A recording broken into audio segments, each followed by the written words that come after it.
Hi guys, welcome to Shivasuni lifestyle Telugu vlogs. ఈరోజు మనం బూడిద గుమ్మడికాయలతో గుమ్మడి వడియాలు అయితే తయారు చేసుకుందాం.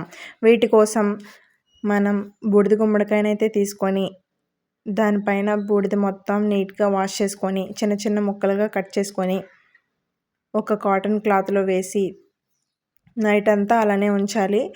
దానిలో కొంచెం ఉప్పు కూడా యాడ్ చేసుకొని కట్టుకోండి.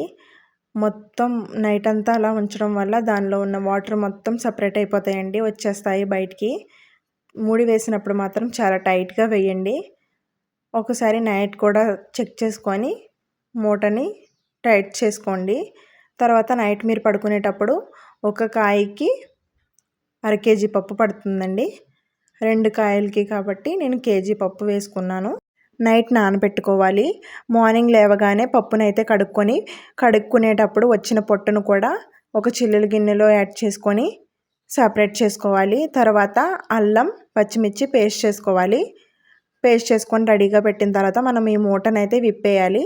తర్వాత గ్రైండర్లో మినపప్పునైతే వేసుకొని అస్సలు వాటర్ యాడ్ చేయకుండా గ్రైండ్ చేసుకొని కొంచెం పప్పు తీసుకొని మినపపిండి తీసుకొని దాంట్లో మనం కట్ చేసుకున్న ఈ గుమ్మడి ముక్కలను అయితే యాడ్ చేసుకొని పచ్చిమిరపకాయ పేస్ట్ అలాగే కొంచెం సాల్ట్ యాడ్ చేసుకొని బాగా మిక్స్ చేసి వడియాల్లాగా అయితే పెట్టుకోవాలండి.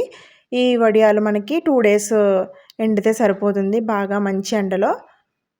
తర్వాత మనకి కడుక్కున్నప్పుడు వచ్చిన ఆ పొట్టుని బాగా చేత్తో పిండేసి వచ్చిన పొట్టుని ఇలాగా కొంచెం పచ్చిమిరపకాయ పేస్ట్ కొంచెం సాల్ట్ యాడ్ చేసుకొని కొంచెం పిండి కూడా యాడ్ చేసి, దీనిలోకి పిండి తక్కువే పడుతుందండి.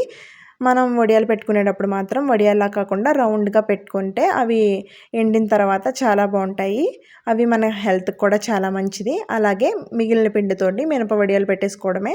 అంతేనండి, సింపుల్గా చాలా బాగుంటాయండి. ఇవి కొంచెం ఆయిల్ ఎక్కువ వేసుకొని ఫ్రై చేసుకొని తింటే చాలా బాగుంటాయండి. నాకైతే 2 డేస్ 3 డేస్లోనే ఎండిపోయాయి. చాలా కరకరలాడుతూ చాలా బాగుంటాయండి. మీకు నచ్చినట్లయితే ఖచ్చితంగా ట్రై చేయండి. ఎలా వచ్చిందనేది కామెంట్ సెక్షన్లో షేర్ చేయండి. లైక్ చేసి షేర్ చేసి సబ్స్క్రైబ్ చేసుకోండి. బాయ్.